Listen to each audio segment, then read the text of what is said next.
Conhecendo a palavra para sermos transformados pelo poder de Deus. E hoje lendo em Tiago, capítulo 1, versículo 13 a 15.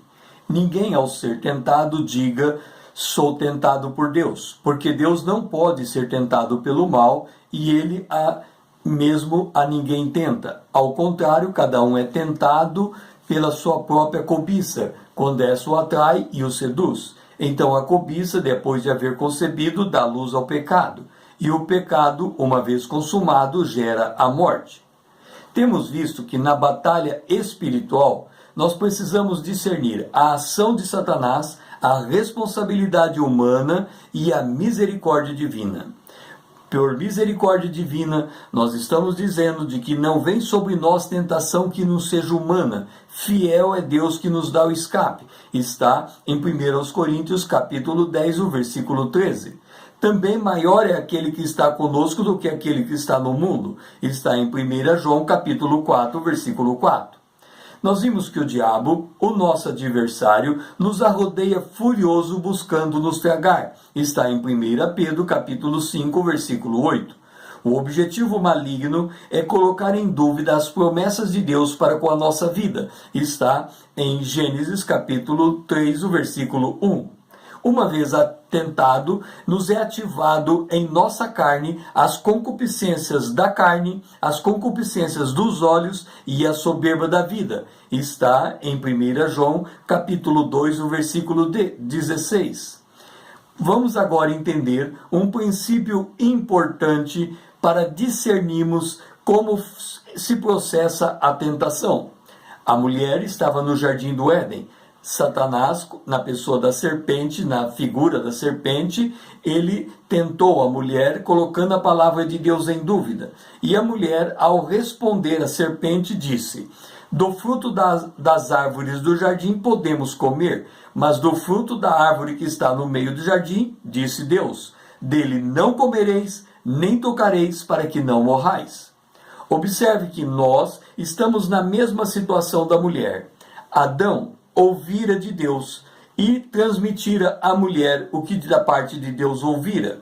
Nós temos a Bíblia. Homens santos e inspirados por Deus escreveram as Escrituras e eles transmitiram para nós o que ouviram de Deus. E nós, lendo as Escrituras, lemos o que da parte de Deus nos foi transmitido. Então nós estamos na mesma condição da mulher.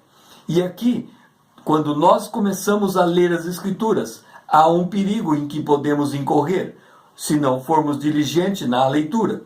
Porque a mulher errou de duas formas. Primeiro, ela entendeu o que não estava no texto.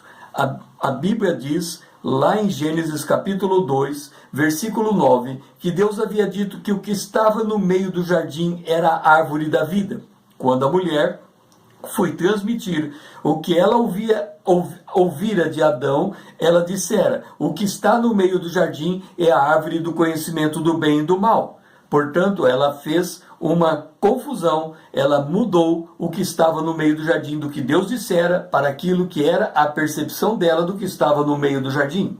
O segundo erro que ela cometeu foi acrescentar ao texto que Deus não havia dito.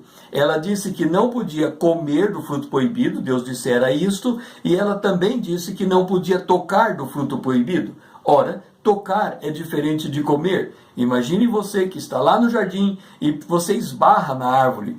Então, ao esbarrar na árvore, você tocou no fruto proibido. E você se entender mal o que Deus dissera, vai se entender culpado daquilo que Deus não disse que trazia culpa. Tocar não significava morrer, mas ela entendeu que se comer ou se tocar, haveria de morrer.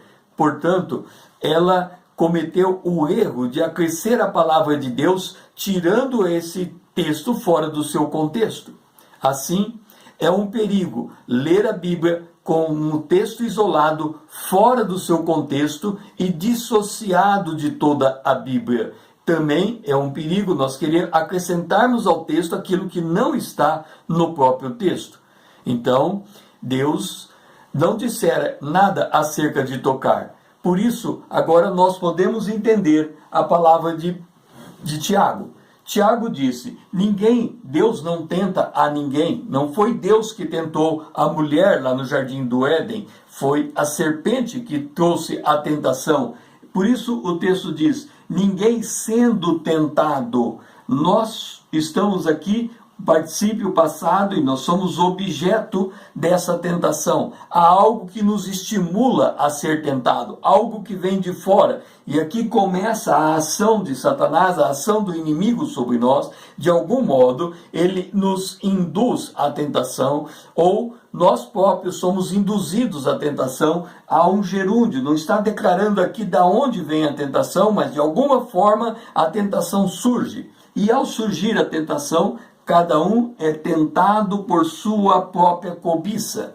Observe, nós somos objetos de uma tentação, mas quando essa tentação é acionada, é nós que assumimos a responsabilidade de nos deixar tentar. E ao ser tentado por nossa própria cobiça, a cobiça começa a nos atrair e nos seduzir. E ao seduzir e atrair, que é um processo de parto, ela começa a crescer dentro de nós, e isto dá luz ao pecado. E por conta disso, o pecado gera a morte. Agora, aqui entra algo que precisamos discernir. Tocar não é comer. Deus nunca disse que tocar no fruto proibido gera a morte. Por outro lado, a cobiça nos atrai e nos seduz. E a cobiça, sim, gera o pecado, e o pecado gera a morte. A cobiça dá luz ao pecado, e o pecado gera a morte.